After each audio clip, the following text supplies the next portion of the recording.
نحمد نصلی علی رسولہ الکریم اما بعد۔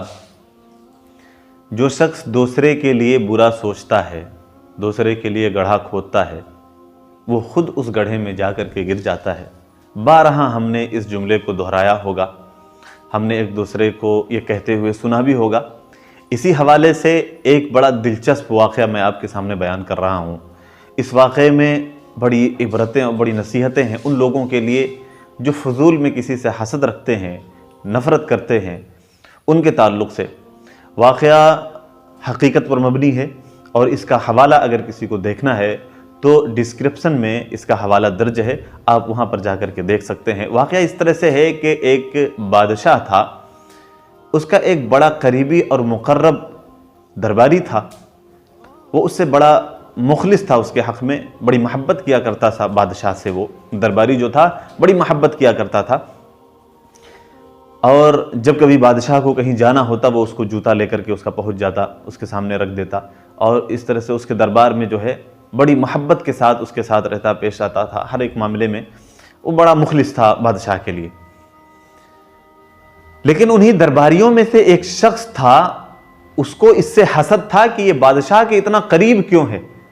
اور وہ چاہتا تھا کہ کسی طرح سے بادشاہ کے دل میں اس کے خلاف نفرت پیدا کی جائے، اس کے خلاف بھڑکایا جائے، اور اس سلسلے میں اس نے بہت ساری سازشیں کی، بڑی ساری اس نے کوششیں کی، لیکن ہر بار وہ ناکام رہا، اس کی سازشیں جو ہے ناکام رہی، وہ بادشاہ کے دل میں اس کے خلاف نفرت نہیں پیدا کر سکا۔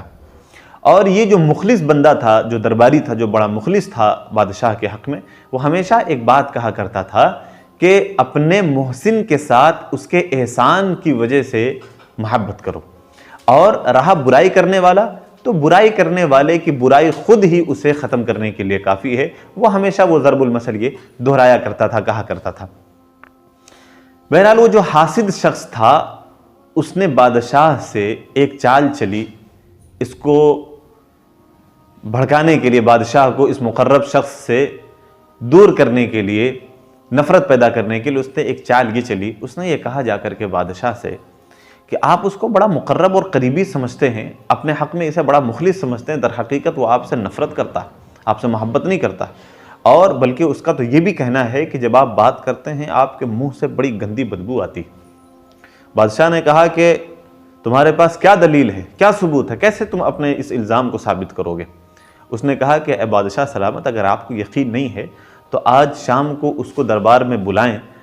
اور اس کو قریب کریں، اس کے سامنے کسی بات کا تذکرہ کریں۔ آپ دیکھیے گا کہ جب آپ اس کو اپنے سے قریب کریں گے تو وہ اپنے منہ پر ہاتھ رکھ لے گا کہ کہیں آپ کے منہ کی بدبو نہ وہ محسوس کرے، اس حساب سے آپ اس کو آزما لیں گے۔ بادشاہ نے کہا ٹھیک ہے۔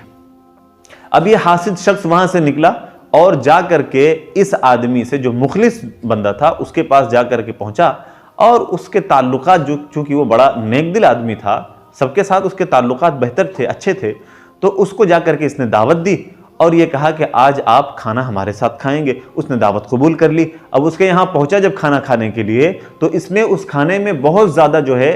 کچے لہسن وغیرہ اس نے کھلا دیے، جس کی وجہ سے اس کے منہ سے بدبو آنے لگی اس لہسن کی وجہ سے۔ اب یہ کھانا وانا کھانے کے بعد جب بادشاہ کے دربار میں پہنچا تو پھر وہ جو ہمیشہ دہرایا کرتا تھا وہی کلمہ اس نے پھر سے دہرایا کہ اپنے محسن کے ساتھ اس کے احسان کی وجہ سے اچھا سلوک کرو، اور رہا برائی کرنے والا تو برائی کرنے والے کی برائی خود اسے ختم کرنے کے لیے کافی ہے۔ اس نے یہ بات دہرائی اور اپنی جگہ پر بیٹھ گیا۔ بادشاہ نے آزمانے کے لیے اسے اپنے پاس بلایا اور یہ کہا کہ تم قریب آؤ، میں تم سے کچھ بات کرنا چاہتا ہوں۔ وہ مقرب شخص جو تھا، بادشاہ کا مخلص جو شخص تھا درباری، وہ اس کے قریب گیا اور قریب جاتے ہی اس نے اپنے منہ پر ہاتھ رکھ لیا۔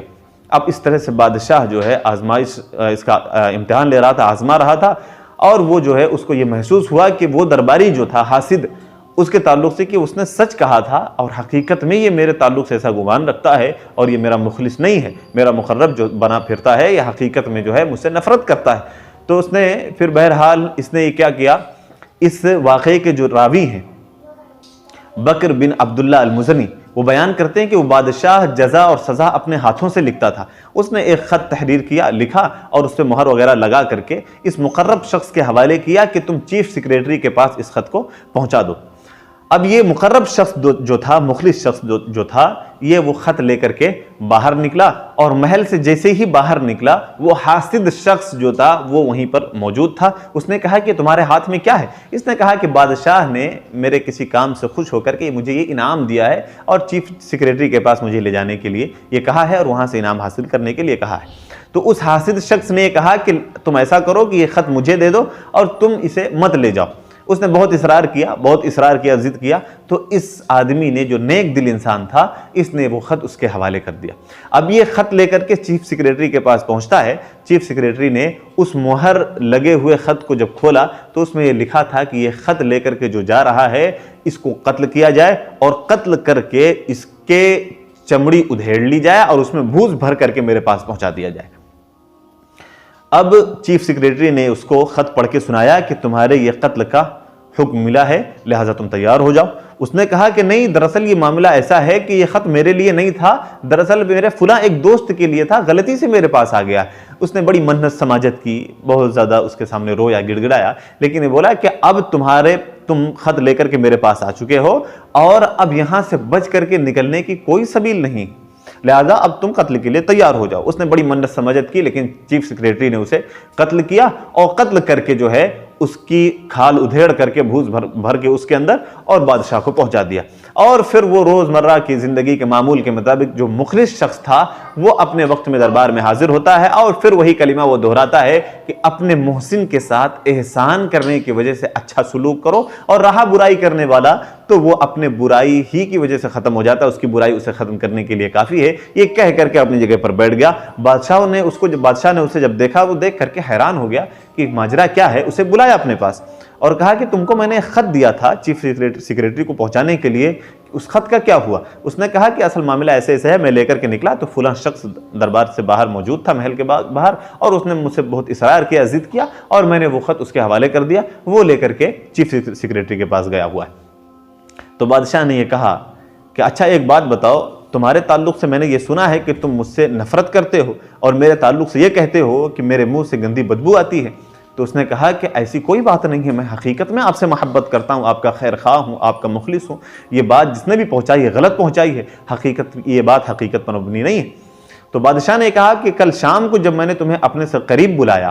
اور تم سے کچھ باتیں کی، اس وقت تم نے اپنے منہ پر ہاتھ کیوں رکھ لیا تھا؟ تو بادشاہ نے جب یہ سوال کیا تو اس آدمی نے، مخلص آدمی جو تھا، اس نے یہ کہا کہ دراصل معاملہ یہ ہے کہ اسی آدمی نے جس کو میں نے خط دیا ہے، اسی آدمی نے کل مجھے دعوت پر بلایا تھا اور اس نے کھانے میں مجھے کچا لہسن بہت زیادہ کھلا دیا تھا، جس کی وجہ سے میرے منہ سے بو آ رہی تھی اس لہسن کی، اور مجھے یہ بات ناگوار گزری، اچھی نہیں لگی کہ کہیں وہ میرے منہ کی بو آپ تک پہنچے اور آپ اسے ناگوار محسوس کریں، آپ کو خراب لگے، اس کی وجہ سے میں نے اپنے منہ پر ہاتھ رکھ لیا تھا۔ بادشاہ نے یہ جب سنا تو اس کے بعد کہا کہ تم حقیقت میں صحیح کہا کرتے تھے اور تم صحیح کہا کرتے ہو کہ محسن کے ساتھ اس کے احسان کی وجہ سے اچھا سلوک کرو، اور رہا برائی کرنے والا تو اس کی برائی ہی خود برا کرنے والے کو ختم کرنے کے لیے کافی ہے۔ تمہارا یہ جملہ جو ہے 100% صحیح ہے، تم حقیقت کہا کرتے تھے، صحیح کہا کرتے تھے۔ میرے بھائیوں، اس واقعے سے ہمیں کیا پتہ چلتا ہے کہ جو دوسروں کے لیے کھڈا کھودتا ہے، گڑھا کھودتا ہے، وہ خود اس میں جا کر کے گرتا ہے۔